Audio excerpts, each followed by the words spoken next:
Good morning my dear students, मैं Jagwant Pal and ideal coaching centre Dumka से। तो चलिए आज आप लोग के सामने ये वाला व्यंजक देखना जा रही है। ये व्यंजक क्या देखिए, अवतल दर्पण के लिए सिद्ध करें 1/v plus 1/u equal to 1/f जब वस्तु का प्रतिबिंब कल्पित यानी काल्पनिक प्राप्त हो। तो इस कंडीशन में ये वाला व्यंजक सिद्ध करेंगे आज। तो चलिए देखते हैं सबसे पहले इसका डायग्राम।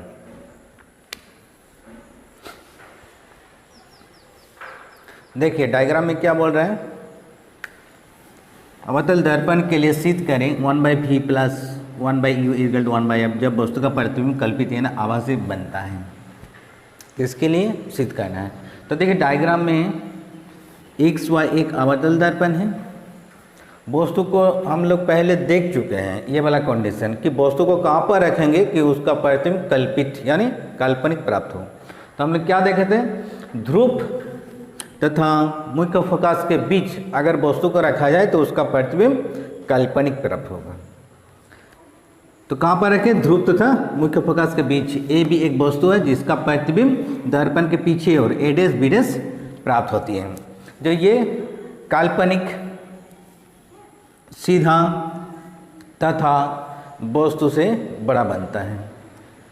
तो इसका देखिए परिभाषा हम लोग कैसे देंगे, माना XY एक अवतल दर्पण है जिसके मुख्य अक्ष में ध्रुव तथा मुख्य फोकस के बीच एक वस्तु AB स्थित है जिसका प्रतिबिंब दर्पण के पीछे की ओर A' B' प्राप्त होती है।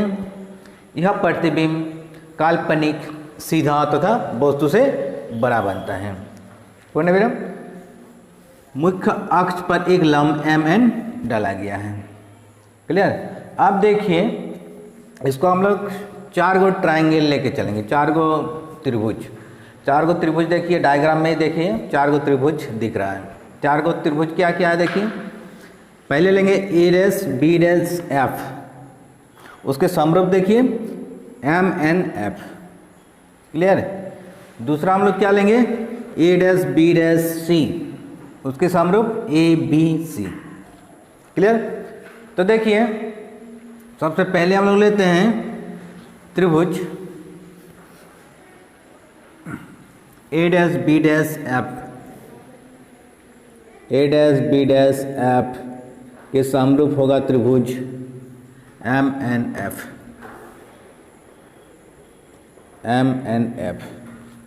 इसका नियम हम लोग क्या जानते हैं, MN। देखिए MN इसका लंब बटे उसके लंब, इसका लंब क्या है A' B'। इसका आधार क्या है NF। इसका आधार क्या है A', F। इसको हम लोग क्या लेंगे, समीकरण 1। फिर देखिए आगे A' B' C, उसी के समरूप क्या है ABC। पुनः ट्राइंगल A' B' C के समरूप होगा ABC। इसका लंब क्या है AB, इसका लंब क्या है A' B'। इसका आधार क्या है AC, इसका आधार क्या है A', C।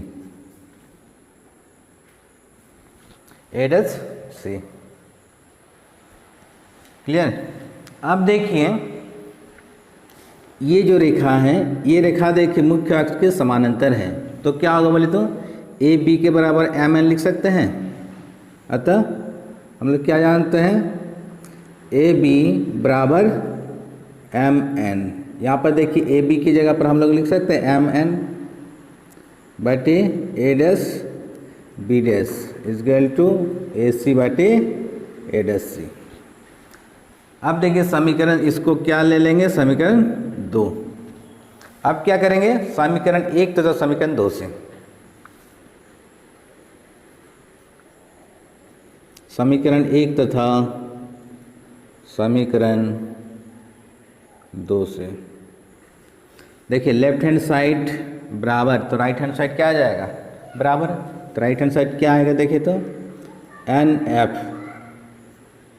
एडस एफ एडस एफ।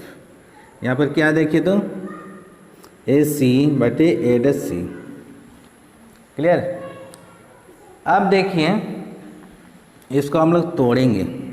कैसे तोड़ेंगे चलिए देखते हैं। यानी द्वारक छोटा होने पर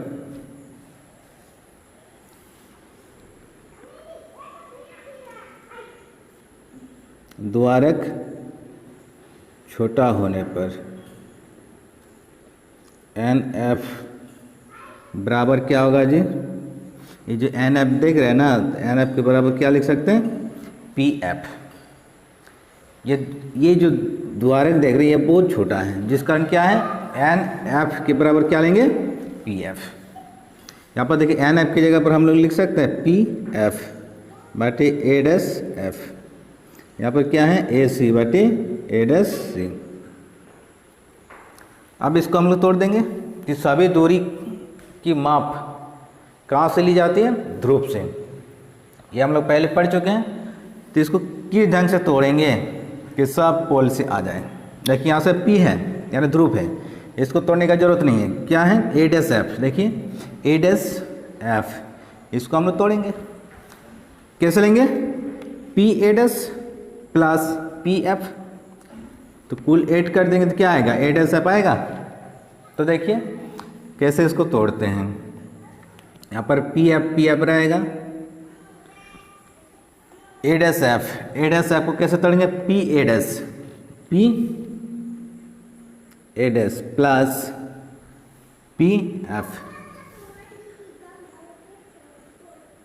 यहाँ पर देखिए ए सी को कैसे लेंगे? P c minus p a, p c minus p a. इसका मतलब सभी दूरियां ध्रुव से होनी चाहिए, बात यही है। फिर देखिए ए डैश सी, देखिए ए डैश सी, इसको क्या लेंगे? P a dash plus p c, p a dash plus p c. अब हम लोग क्या जानते हैं? चिन्ह परिपाटी से, चिन्ह परिपाटी से साइन कन्वेंशन। पी एफ देखिए पी एफ क्या है जी? ये फोकस दूरी है। क्या है? ये फोकस दूरी है। फोकस दूरी क्या होगा? हम क्या बताए थे कि आपतित किरण किधर से जा रही है? इधर से जा रही है, यानी लेफ्ट से राइट की ओर। हम क्या बोले थे? कहाँ पर हम लोग खड़े रहेंगे? पोल पे। पोल से डिस्कस करेंगे कि आपतित किरण की अपोजिट में आएंगे तो नेगेटिव और आगे क्यों जाएंगे तो पॉजिटिव। क्लियर। तो देखिए पी एफ क्या होगा? माइनस, इसका मतलब माइनस एफ। फिर देखिए पी ए डैश ये क्या है बोले तो? पी ए डैश ये प्रतिबिंब दूरी क्या होगा? प्लस, ये आपतित किरण के दिशा में जा रहे हैं, इसका मतलब पॉजिटिव। ये हो जाएगा प्लस बी। फिर देखिए पी एफ हो गया, पी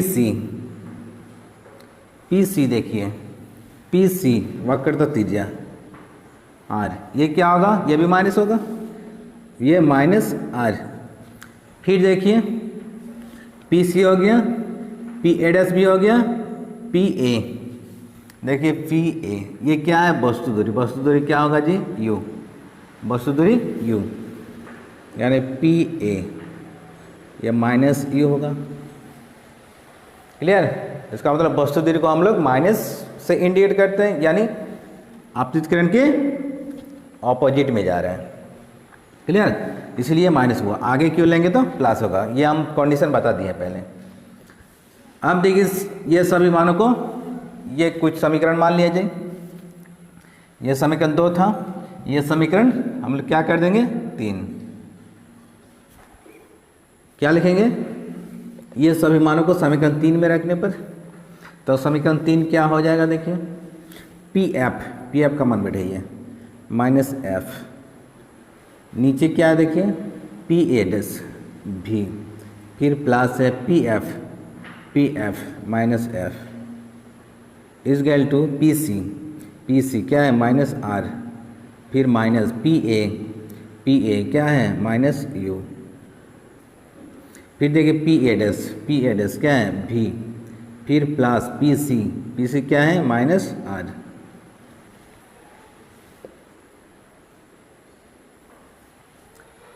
अब देखिए यहाँ पर माइनस एफ बटे v minus f is equal to minus r plus u बटे भी माइनस आर।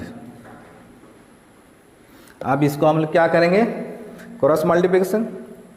देखिए क्रॉस मल्टीप्लिकेशन कैसे होगा, माइनस एफ के साथ होगा v minus r is equal to v minus f into minus r plus u. अब इसको गुना करिए, गुना करेंगे तो क्या आएगा, यहाँ पर होगा माइनस भी एफ, ये हो जाएगा प्लस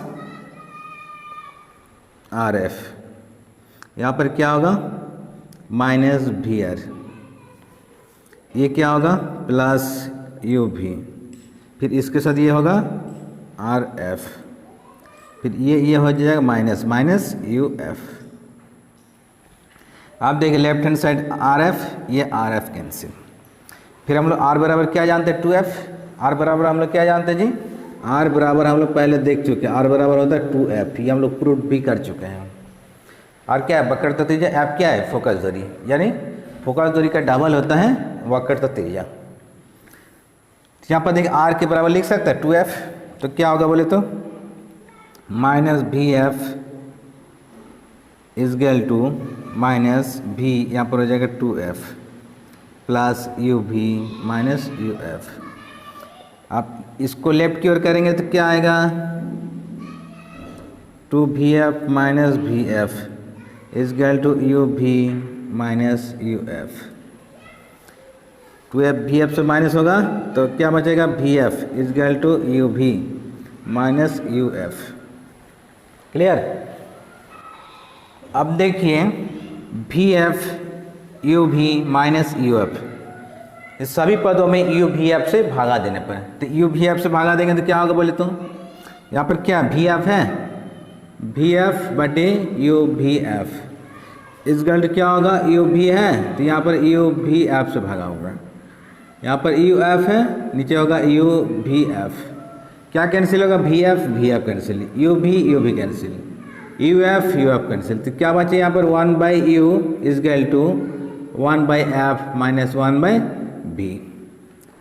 अब क्या होगा इसको लेफ्ट की ओर करेंगे तो क्या आएगा 1 बाई भी plus 1 by u is equal to 1 by F, अतः मेरा हो गया proofed 1 by F is equal to 1 by भी प्लस 1 बाई यू, यही हो गया प्रूफ्ड।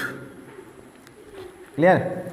तो देखिए इससे पहले हम लोग क्या देखे थे कि अवतल दर्पण के लिए यही वाला व्यंजक हम लोग देखें, लेकिन वो क्या था प्रतिबिंब वास्तविक बन रहा था, और यहाँ पर हम लोग क्या देखे कि प्रतिबिंब काल्पनिक बन रहा है। बस दोनों कंडीशन से हम दिखा दिए कि एग्जाम में कोई भी पूछ दे आप लोग का हल हो जाएगा।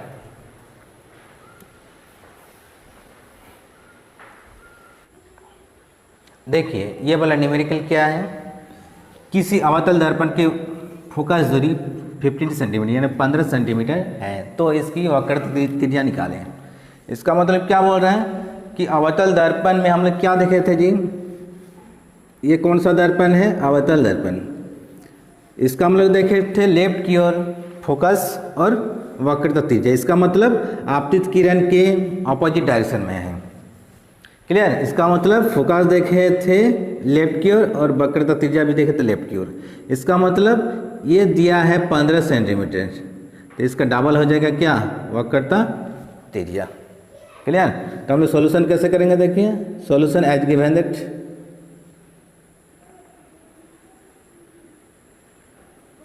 फोकस क्या होगा लेफ्ट की ओर है, लेफ्ट होगा तो क्या होगा माइनस 15 सेंटीमीटर। क्लियर। क्या निकालना है r is equal to what, we know that, हम लोग क्या जानते हैं आर इज इक्वल टू क्या जानते हैं 2f, तो 2 से गुना कर देंगे माइनस 15, तो क्या होगा माइनस 30 सेंटीमीटर, यानी आर हो गया माइनस 30 सेंटीमीटर। ये हो गया आंसर। क्लियर। तो इस टाइप का कुछ भी न्यूमेरिकल पूछ दें आराम से बन जाएगा। ध्यान रखिएगा नेगेटिव और पॉजिटिव वाला। आपतित किरण के ऑपोजिट में जाएंगे, हम क्या बताए थे कि पोल में हम लोग खड़े रहेंगे, उसके ऑपोजिट में आएंगे तो नेगेटिव और उसके आगे क्यों जाएंगे तो पॉजिटिव। तो सबसे पहले देखिए उसके डायग्राम कि डायग्राम में क्या बोल रहे हैं।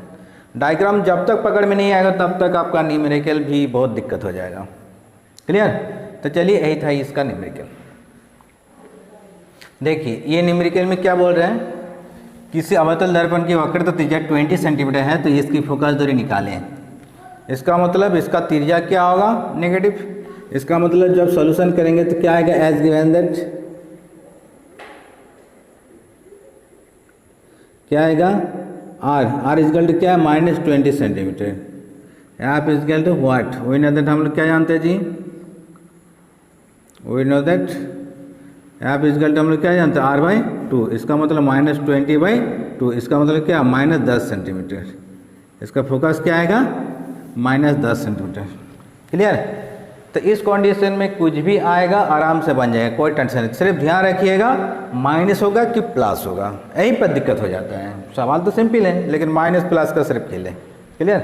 चलिए देखिए ये न्यूमेरिकल क्या है, किसी उत्तल दर्पण की फोकस दूरी 20 सेंटीमीटर है तो इसकी वक्रता त्रिज्या निकालें। इसका मतलब क्या देखे थे हम लोग, उत्तल दर्पण, उत्तल दर्पण ये था XY मान लेते उत्तल दर्पण है, ये इसका क्या था मुख्य अक्ष, ये क्या था इसका पोल, आपतित किरण ये था, उसी माध्यम ये परावर्तित हो जाती है, जिधर से आती है उसी माध्यम ये परावर्तित हो जाती है। अब देखिए ये पीछे की ओर हम लोग जब बढ़ाते हैं खींचते हैं रेखा तो पीछे की ओर इसका फोकस मिलती है, यानी मुख्य फोकस पीछे की ओर बनती है। ये दूरी को हम लोग क्या बोलते हैं फोकस दूरी। तो फोकस दूरी का डबल क्या होता है वक्रता त्रिज्या। इसका मतलब R बराबर क्या होगा 2F और F इजकल टू क्या होगा R/2। ये हम लोग देखे थे। यहाँ पर क्या होगा आपतित किरण की दिशा में हम लोग ले रहे हैं वक्रता त्रिज्या, तो यहाँ पर क्या होगा पॉजिटिव। यही ध्यान रखिएगा न्यूमेरिकल में कि कहाँ पर पॉजिटिव होगा कहाँ पर नेगेटिव होगा। तो देखिए फोकस दूरी क्या है, जब हम लोग सॉल्यूशन करेंगे तो क्या आएगा बोले तो एज गिवन दैट क्या होगा, एफ दिया गया है 20 सेंटीमीटर है, ये प्लस होगा कि माइनस होगा, आपतित किरण की दिशा में है तो क्या होगा प्लस। आर हमको चाहिए वक्रता त्रिज्या व्हाट, वी नो दैट क्या होगा बोलिए तो वी नो दैट क्या है एफ का वक्रता त्रिज्या चाहिए R बराबर क्या होता है 2F, 2 इसका 20 तो क्या होगा 40 सेंटीमीटर, यानी R हो गया 40 सेंटीमीटर आंसर।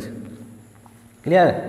तो इस टाइप का थोड़ा ध्यान रखिएगा कि किस कंडीशन में नेगेटिव होगा किस कंडीशन में पॉजिटिव होगा।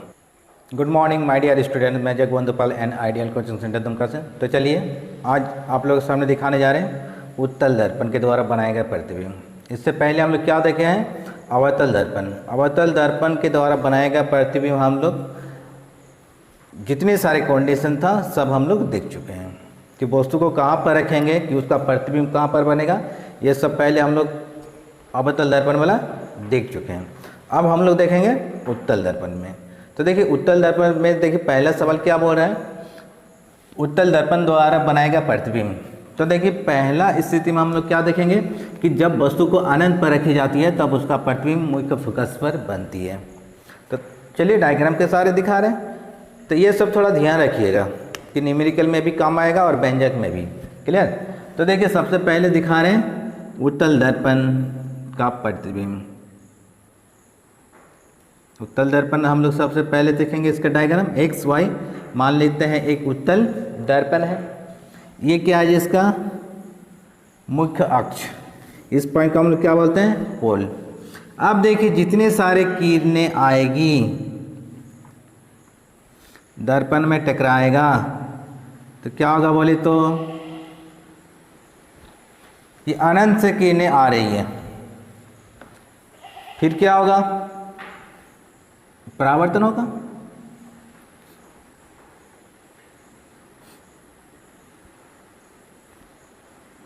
ये किरण जिधर से आ रही उसी दिशा में लौट जाएगी।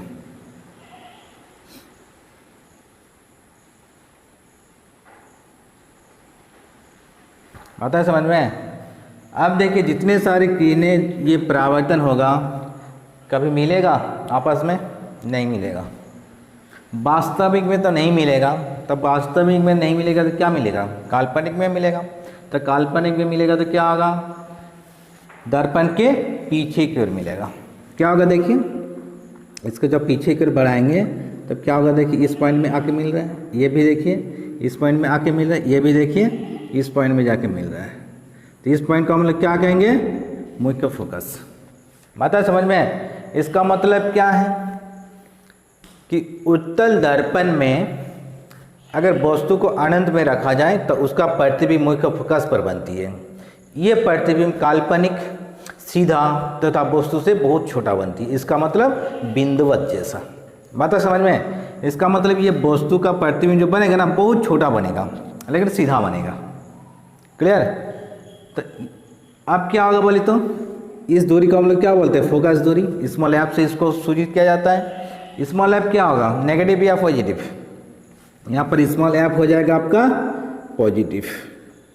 जो आपतित किरण की दिशा में जा रहा है उसका अपोजिट में होगा तो नेगेटिव, उसी की दिशा में होगा तो पॉजिटिव। यहाँ पर एफ ध्यान रखिएगा कि उत्तल दर्पण में स्मॉल एफ का मान क्या होगा? पॉजिटिव।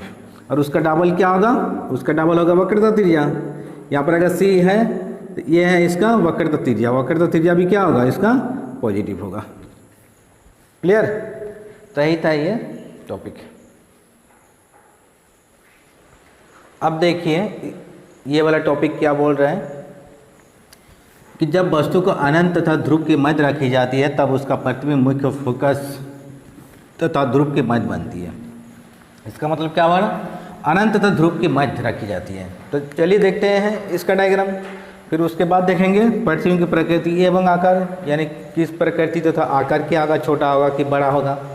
तो चलिए देखते हैं। सबसे पहले लेते हैं उसका डायग्राम। ये एक उत्तल दर्पण है, ये इसका मुख्य अक्ष है, ये क्या है? ये है पोल। अब देखिए सवाल क्या बोल रहा है कि ध्रुव तथा अनंत के बीच, इसका मतलब ध्रुव तथा अनंत के बीच कोई वस्तु को रखी जाती है। इसका मतलब ये मान लेते एक वस्तु है ए बी। तो क्या होगा बोले तो एक किरण मुख्य अक्ष के समानांतर आएगी और उसका परावर्तन हो जाएगा और एक किरण दर्पण में लंबवत टकराएगा। जिधर से आएगी उसी दिशा में ये लौट जाएगी। तो क्या होगा बोले तो ये जो रेखा है इसको पीछे की ओर हम लोग खींचेंगे तो इस पॉइंट को हम लोग क्या कहेंगे? मुख्य फोकस। और ये जो लंबवत आके जो टकराती है और उसी दिशा में ये लौट जाती है, तो इस किरण को हम लोग पीछे की ओर अगर बढ़ाएंगे तो ये पॉइंट क्या बन जाएगा? सी।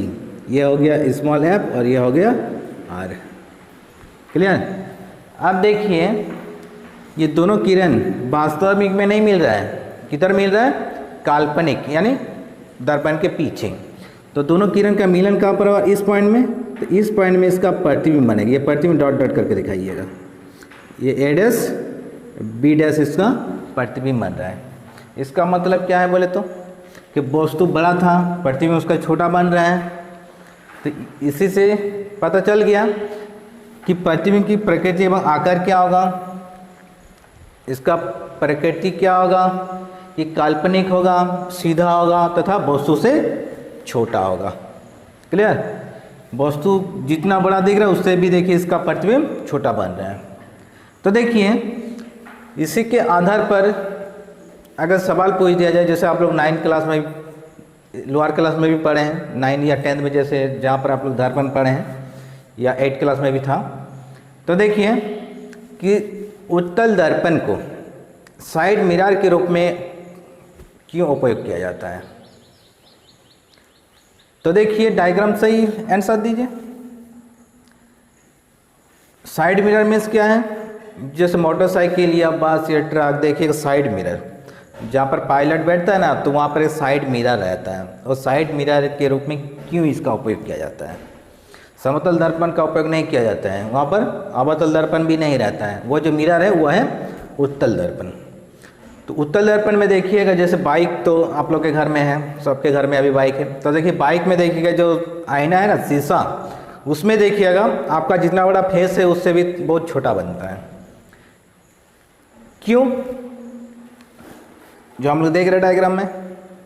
लेकिन उत्तल दर्पण का उपयोग इसलिए किया जाता है कि जब हम लोग बाइक चलाते हैं या कोई भी कार या ट्रक या बस हम लोग चलाते हैं तो क्या होता है, पीछे का बड़ा दृश्य छोटे आईना में कैद हो जाता है।